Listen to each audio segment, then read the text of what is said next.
Donc, je m'appelle Céline Sollet. Mon nom d'entreprise, c'est Délicatresse. Voilà. Pourquoi délicatresse?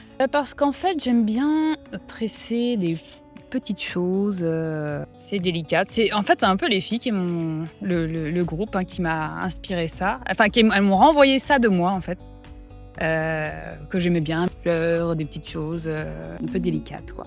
Et on a fait une séance avec Thomas, un peu de brainstorming sur l'image qu'on renvoyait, en fait, aux autres. Et c'était assez sympathique, d'ailleurs. Professionnelle, en fait, je travaillais dans une caisse de retraite complémentaire. J'y travaillais depuis 20 ans et j'y travaillais sans conviction. Voilà. C'était un peu la prison dorée, on va dire. Mais j'y suis quand même restée 20 ans. J'avais besoin de sécurité aussi, je pense. Bon. Mais j'avais envie de vriller. Ouais. Le végétal, je viens d'une famille où on aime beaucoup le jardin, les fleurs. Mes parents étaient horticulteurs. Voilà. Après, j'ai toujours été une petite fille qui aimait la nature, enfin comme tout le monde à la base, je pense. De pouvoir tresser, fabriquer quelque chose avec rien d'autre que du végétal, ça m'a un peu fascinée. Mais c'était assez conceptuel chez moi. J'avais fait, avant de faire ma formation, un stage de vannerie chez Carrel, en fait. Ouais. Une journée. Voilà. Et puis, il y avait un truc un peu poétique, ou je sais pas. Mon nom de famille, c'est Sollet. Donc, mon arbre, c'est le saule. Donc, voilà, l'osier, le rameau du saule. Donc, voilà. J'y ai vu un peu un signe. Alors, moi, c'est un parcours un peu particulier dans le sens où donc j'ai fait ce stage il y a quelques années avec Carrel d'une journée, comme je te le disais. Et puis, du coup, j'ai commencé à me renseigner, transition pro, etc. Et le moment où je m'y suis penchée, en fait, c'était un petit peu... Le délai était court, etc. Ça me semblait énorme, en plus, comme tout ce qu'il y avait à faire. Donc, j'ai pas donné suite. Donc, ça, c'était la première année, en fait. Et puis, finalement, j'ai choisi de faire un pas de côté autrement.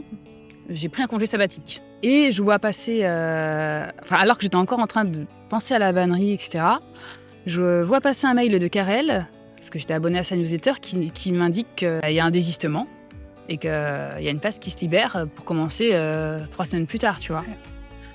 Alors moi, je me dis, je peux pas faire toute la formation parce que mon congé sabbatique durait pas le temps de la formation, mais je peux peut-être faire un module. Et donc, c'est ce qui s'est passé. Elle m'a dit, ouais, viens. Donc j'ai fait un module et donc ça s'est vraiment fait comme ça de façon... C'était pas calculé, c'est quelque chose auquel j'avais pensé, mais qui s'est un peu proposé, s'est proposé à moi. Ouais, Quoi. bien. Donc voilà. Après, j'avoue que j'étais quand même... bien que pour moi, il n'y avait pas d'enjeu, en fait. C'était pendant mon congé sabbatique. Mais j'ai utilisé mon CPF pour faire ce premier module, en partie. C'était vraiment l'aventure humaine, moi, qui m'a... Je mets ça au-dessus de la vannerie, quoi, en fait. Parce que la vannerie, c'est quand même une formation qui est intense, moi, je me suis appelée délicatresse. Toi, la vannerie, physiquement, faut se donner, et puis on repart sur quelque chose de nouveau, quoi. Donc psychologiquement aussi, tu te remets parfois difficile, quoi. En fait, c'est normal, hein, comme tout ce qu'on apprend de nouveau. Ouais. Et le groupe, c'était une super rencontre, quoi. On s'est trouvés toutes les 9. Chacune avait sa place, son équilibre, et c'était vraiment très fort. Oui, voilà. Et donc, le groupe, les filles m'ont dit « Mais tu vas pas partir ? Ne nous laisse pas !» Et c'est vrai que je me suis dit « Mais qu'est-ce que je fais ?» Alors, j'en discutais avec Carrel, elle me disait « Mais tu peux refaire un dossier formation, puis te faire financer les 2 autres modules l'année prochaine. » Mais moi, je voyais pas l'intérêt. Je savais au fond de moi que je le ferais pas, en fait. J'ai commencé avec le groupe. Pour moi, ça n'avait pas de sens de faire ça. Donc, j'ai fait beaucoup d'allers-retours, à savoir ce que j'allais faire ou pas. En même temps, je crois que j'attendais que ça, quoi. Ouais. J'attendais ce petit truc qui allait faire que je bascule et que j'ose enfin quitter mon travail qui me correspondait plus, quoi. Donc, après plein d'allers-retours, j'ai décidé de franchir le pas et j'ai demandé une rupture conventionnelle. Et en plus, ça s'est vraiment passé en douceur. Elle m'a été accordée. Ça s'est fait pendant la période de stage en décembre. Après, il y avait une période de vacances, donc tout le côté administratif s'est mis en place à ce moment-là. Et en janvier, j'ai pu poursuivre la formation avec les filles. Nickel, quoi. Donc, les astres étaient alignés. Carrel, il n'y avait pas que Carrel, mais évidemment, voilà, c'est quand même Carrel qui porte la formation. Super.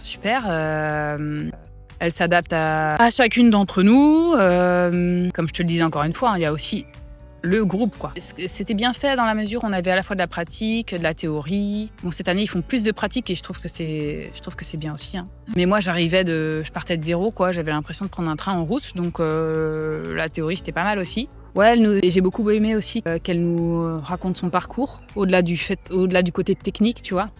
Ça a été un beau moment aussi quand elle nous a expliqué tout ça. D'ailleurs, c'est Thomas qui avait suggéré cette idée-là. Accompagnement de Thomas aussi.